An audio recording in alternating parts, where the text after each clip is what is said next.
Nitinbhai. Okay, અને રહેવાનું કે વાસ્કોઈ નેવાણિયા પડી. ઓકે, અને તમને શું સમસ્યા હતી પથરીની.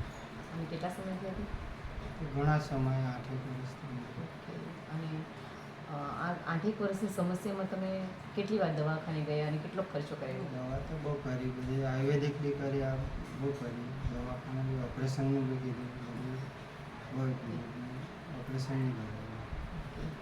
અને પછી તમને અમારી એમઆઈ લાઈફસ્ટાઈલની દવા મળી, બરાબર?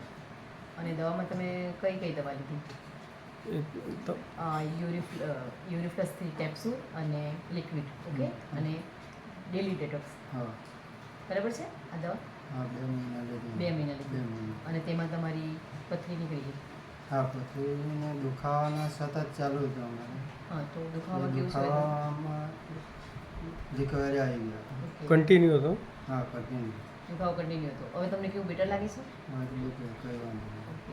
પથરી બસ. અને પથરી તમારી પથરી સામે છે. એ હા. ભાઈને પ્રોબ્લેમ હતો ઘણા 8 વર્ષથી, પણ આપણી એમઆઈ લાઈફસ્ટાઈલની 2 મંથની દવા લીધી છે, તો એમાં એમને પથરી નીકળી ગઈ છે.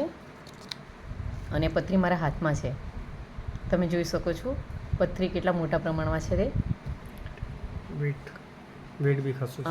વેટ બી ખાસું છે એમનું. અને ઘણી દવા કર્યા પછી પણ એમને આયુર્વેદિક બી ઘણી બધી દવા કરી હતી, પણ એમને રાહત નહીં મળી હતી. અને એમઆઈ લાઈફસ્ટાઈલ દવા જેમ કે યુરિફ્લસ 3 કેપ્સ્યુલ અને ટેબ્લેટ અને ડેલી ડેટોક્સ, આ 3 વસ્તુ લેવાથી એમને આ પથરી નીકળી ગઈ છે.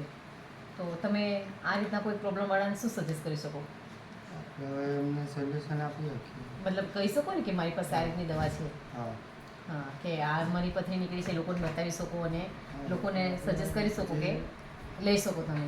હા, લઈ શકીએ. કોઈ મતલબ નુકસાનકારક નથી ને? તમને શું લાગે છે આ કે? સમક્ષ છે, આપણું પોતાનું છે એટલે આપણે કહી શકીએ. ઓકે, હા, okay, thank you so much.